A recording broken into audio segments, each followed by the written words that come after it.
బాలయ్య బాబు గారి కెరియర్లో సమరసింహారెడ్డి చిత్రం ఎంత ప్రాముఖ్యమైనదో టాలీవుడ్ హిస్టరీలో కూడా అంతే ప్రాముఖ్యమైనది. 1999లో రిలీజ్ అయినటువంటి సమరసింహారెడ్డి చిత్రం కర్నూలు వెంకటేష్ థియేటర్లో సిల్వర్ జూబ్లీ అంటే 175 రోజుల రన్ కొనసాగించింది. ఈ చిత్రం 175 రోజుల ఫంక్షన్ను కర్నూలు నగరం నందు భారీ ఎత్తున జరిపారు.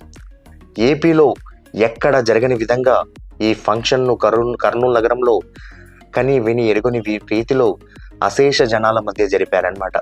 ఈ ఫంక్షన్కు ముఖ్య అతిథిగా మంత్రి కేఈ ప్రభాకర్ గారు, టీజీ వెంకటేష్ గారు అండ్ మంత్రి శ్రీ బివి మోహన్ శెట్టి గారు, జెడ్పీ చైర్మన్ ఈరన్న గారు మరియు కర్నూలు టీడీపీ జిల్లా అధ్యక్షులు సోమిశెట్టి వెంకటేశ్వర్లు గారు హాజరయ్యారు. అశేష జనాల మధ్య ఈ ఈవెంట్ అనేది చాలా గ్రాండ్గా జరిపారు.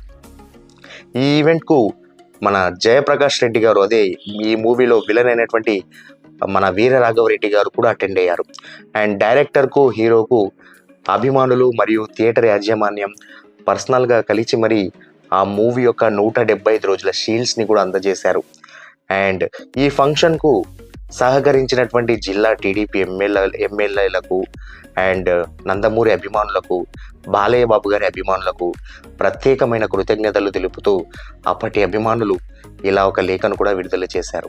సో ఆ ఫొటోస్ని, అక్కడ జరిగినటువంటి ఈవెంట్కి సంబంధించిన కొన్ని ఫొటోస్, వీళ్ళ బాలయ్య బాబు గారిని కలిసినటువంటి కొన్ని ఫొటోస్ కూడా మీకు స్క్రీన్ పైన నేను చూపిస్తా ఉన్నా, చూసేయండి.